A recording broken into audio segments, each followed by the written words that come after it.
In June 2006, an 87-year-old woman in Los Angeles received the largest single check ever cut for a painting up to that point in history.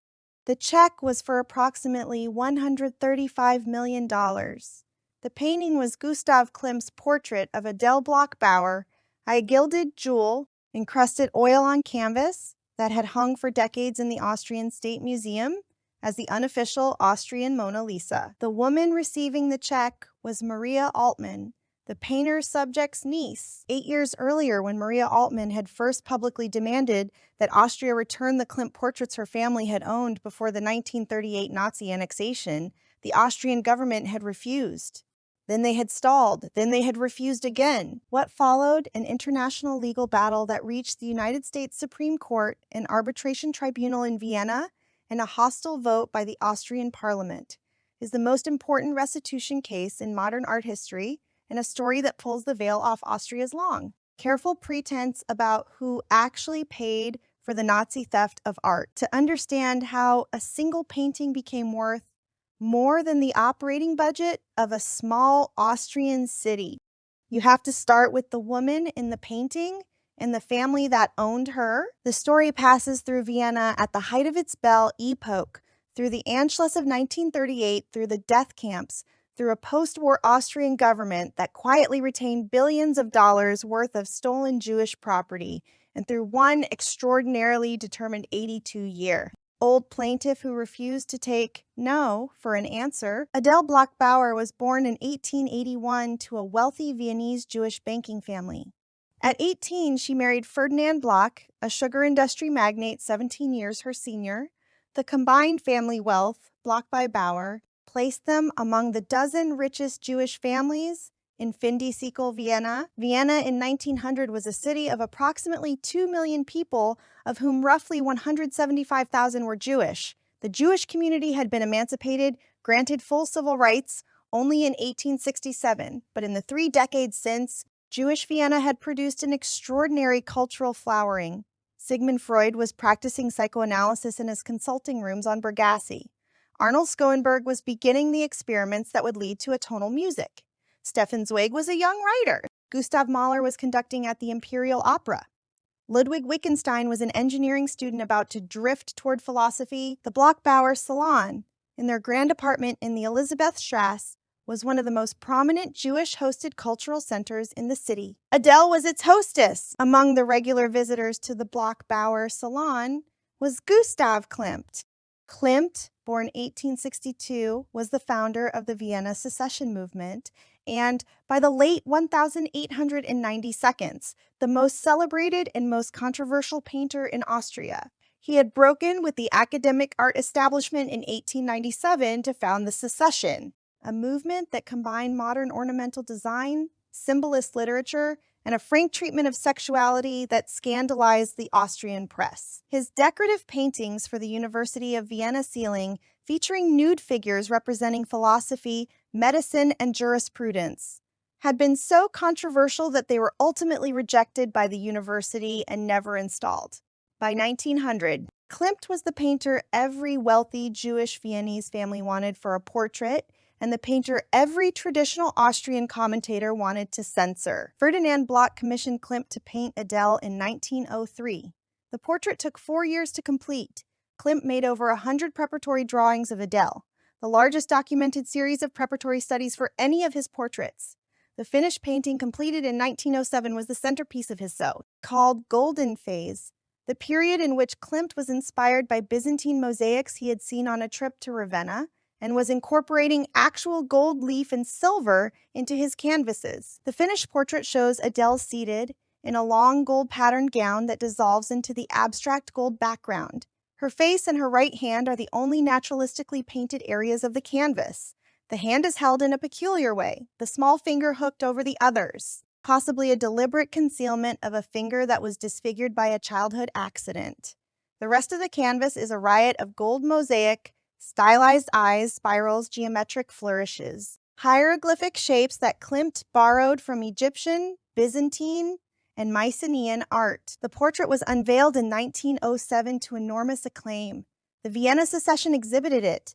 Klimt was paid 4,000 crowns, a substantial fee equivalent to several years of a working-class wage, Klimt painted Adele Bloch-Bauer a second time in 1912, a darker, more abstracted portrait in which she stands rather than sits, in a flat field of stylized flowers. Both paintings remained in the Bloch-Bauer collection. Adele also was painted into several of Klimt's other major works, including the famous Judith I of 1901, in which Klimt scholars have long believed Adele served as the model.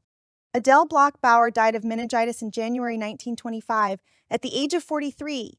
In her will, she made an unusual request. She asked her husband Ferdinand to bequeath, after his own death, the Klimt portraits and several Klimt landscapes to the Austrian State Gallery in Vienna. This request, and the question of whether it was legally binding or merely an expressed preference, would 75 years later become the central contested fact of the entire restitution case. In March 1938, German troops crossed the Austrian border. Within 48 hours, Adolf Hitler, a native Austrian born in Braunau am Inn, announced the Anschluss, the annexation of Austria into the German Reich.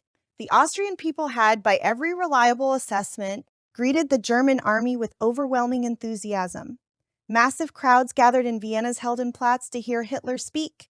Spontaneous mobs began attacking Jewish-owned shops the same day. Ferdinand Bloch-Bauer escaped Vienna the day after the Anschluss. He fled first to Zurich, then to Czechoslovakia, though his Czech estates would also be confiscated within months. His Vienna apartment, including the entire Klimt collection, was sealed by Nazi officials within days of his departure. What followed was the systematic looting of Jewish-owned art collections across Austria, a process that the Nazi authorities themselves called Aryanization. The Bloch-Bauer collection, valued at the time at over 1 million Reichsmarks, was seized by the Reich tax office in lieu of an invented Reich flight tax debt of approximately 1.4 million Reichsmarks that the Nazi administration assessed against Ferdinand for having fled. The Klimt portraits and other works from the Bloch-Bauer collection were dispersed. The portrait of Adele Bloch-Bauer I, the golden mosaic portrait of 1907, was acquired by the Austrian State Gallery, the Belvedere, in 1941 for a nominal sum. The portrait of Adele Bloch-Bauer II 12 was also acquired by the State Gallery. Other Klimt landscapes, including Apple Tree Eye and Birch Forest, were transferred to private German collectors, to other Reich institutions, or sold at auction, in a small administrative detail that would become enormously important in the 1990 seconds. The Austrian State Gallery in 1941 took possession of the portrait under the legal fiction that Adele Bloch-Bauer had bequeathed it to them in her 1925 will, but the actual will did not bequeath the painting to the Belvedere. The will requested that her husband Ferdinand should bequeath it after his own death. Ferdinand, when he later wrote his own will in 1945 from Zurich, did not bequeath the paintings to the Belvedere. He bequeathed his entire estate, including the disputed Klimts, to his nieces and nephews. The Belvedere had effectively taken the painting on the basis of a will that, properly read, never gave it to them. Ferdinand Bloch-Bauer survived the war in Switzerland and died there in November 1945, never having recovered his confiscated art collection. His niece, Maria Altmann, born 1916 in Vienna, daughter of Ferdinand's brother Gustav, had also escaped, ultimately reaching the United States in 1941, where she settled in Cherry Hills, California, and ran a dress shop in Beverly Hills. The Bloch-Bauer family in the post-war years was scattered across Switzerland, the United States, and Canada. The Klimt paintings remained in the Belvedere in Vienna, where they were displayed as central works of the Austrian state's modern collection. For 50 years, from 1945 to 1995, Austria operated under a national mythology that has since been thoroughly dismantled, but that, at the time, was treated as historical fact. Austria, the mythology held, had been the first victim of Nazi aggression. The Anschluss had been a German invasion of an unwilling neighbor. The Austrian people had been forced into participating in Nazi crimes. Austria itself bore no responsibility for the Holocaust and was, alongside Norway and Greece, a war-occupied country rather than a war-perpetrating one. This narrative, the so-called victim doctrine, had been endorsed by the Allied powers in 1943 in the Moscow Declaration, in which the Big Three powers had referred to Austria as the first free country to fall victim to Hitlerite aggression. The declaration also explicitly stated that Austria bore responsibility which she cannot evade for participation in the war on the side of Hitlerite Germany. But in post-war Austrian political discourse, Only the first half of that declaration was repeated, and the second half was quietly omitted. Austria positioned itself as a victim, accepted millions of dollars in Marshall Plan aid, rebuilt its cultural institutions, and elected leaders whose own Nazi pasts were carefully obscured. What this meant for art restitution was practical and consequential.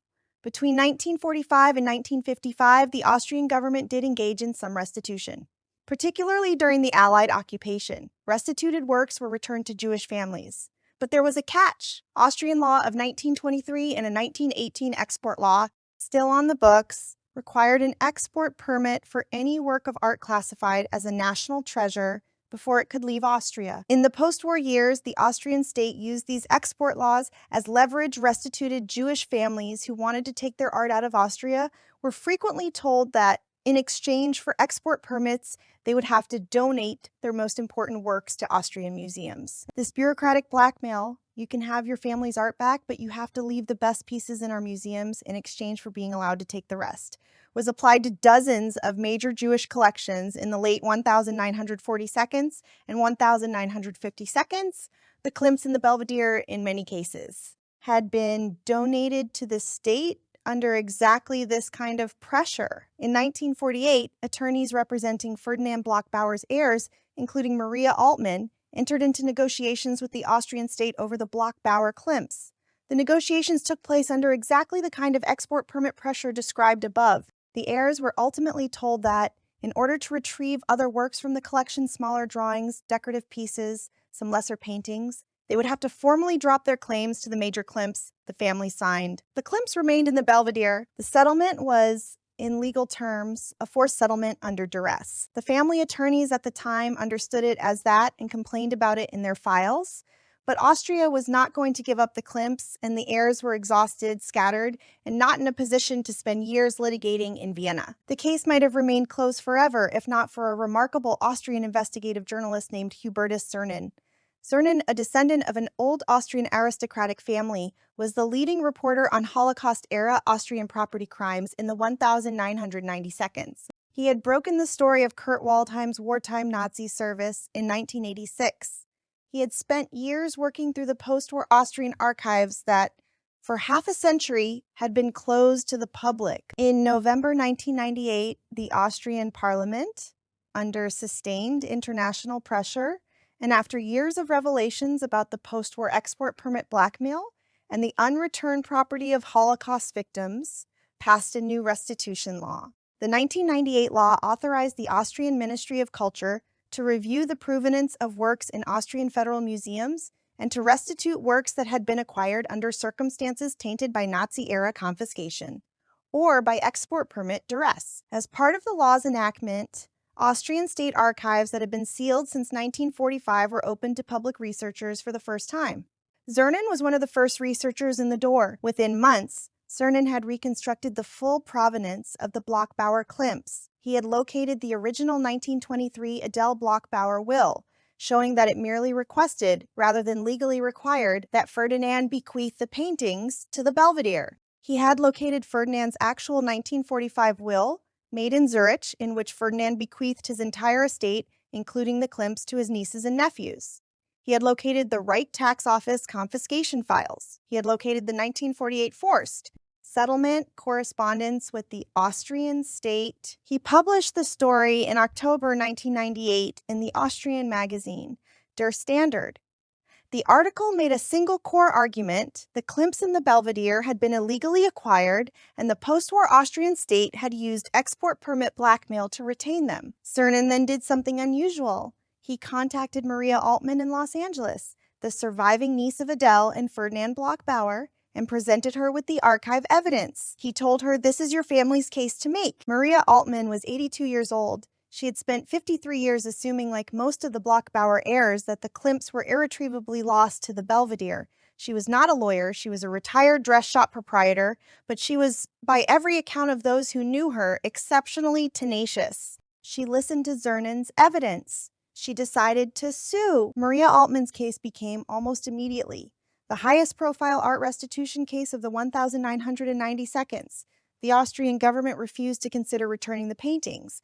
holding that the 1948 forced settlement was a binding legal agreement that the family had voluntarily signed. The 1998 Austrian restitution law allowed for restitution only of works in federal museum collections, and the Austrian government argued that the Klimts had been validly acquired under the 1923 will, not confiscated. Altmann's initial attempt to pursue the case in Austrian courts hit a wall. The filing fee for a restitution case in Austria was a percentage of the disputed value of the art, which in this case meant a filing fee in the tens of millions of dollars. The Austrian state had effectively walled out anyone but a major billionaire from bringing a case under the new law. Altmann's lawyer, Randall Skeenberg, the grandson of the composer Arnold Skeenberg, himself a Viennese refugee, pivoted to a federal court. He sued the Austrian government in U.S. District Court in California under the Foreign Sovereign Immunities Act, arguing that the case fell under the Act's expropriation exception. The case became Altmann v. Republic of Austria. Austria's lawyers argued that the FSIA did not apply, that Austria as a sovereign state could not be sued in U.S. courts for actions that had taken place inside Austria in 1938 and 1948. Skeenberg argued the opposite, that the FCI's expropriation exception specifically allowed for us courts to hear cases involving Nazi-era thefts. The case went all the way to the U.S. Supreme Court. In June 2004, in a 6-3 decision, the Supreme Court ruled in favor of Maria Altmann.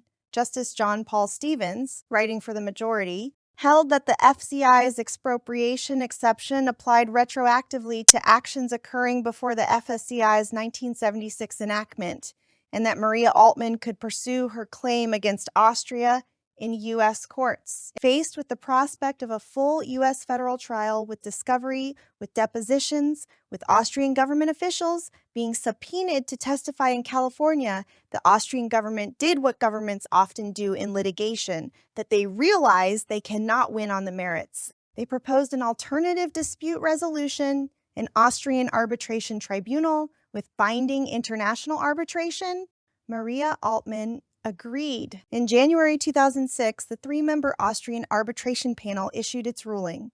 By a 3-0 votes vote, the panel found that the Bloch-Bauer Klimts had been wrongfully acquired by the Belvedere, that Adele's 1923 will had not legally bequeathed the works to the Belvedere, that the 1948 forced settlement was tainted by duress, and that under the 1998 restitution law, the paintings, including the portrait of Adele Bloch-Bauer I, must be returned to Maria Altmann and the other surviving Bloch-Bauer heirs. The Austrian government, by the terms of the arbitration agreement, was bound to accept the decision. In February 2006, the 5 Bloch-Bauer Klimts were deinstalled from the Belvedere and prepared for transfer to Maria Altmann and the other heirs in California. Maria Altmann publicly stated in interviews after the arbitration ruling that she would have preferred to see the Klimts remain in Vienna on the condition that they were relabeled to acknowledge the Bloch-Bauer family ownership and the Nazi-era theft, and that the Austrian state pay a fair price to keep them in Austrian collections. She offered Austria a chance to buy back the paintings before they were transferred to the United States. The Austrian government considered the offer.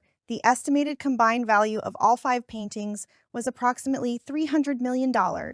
The Austrian Ministry of Culture indicated that the budget would have to come from a parliamentary appropriation.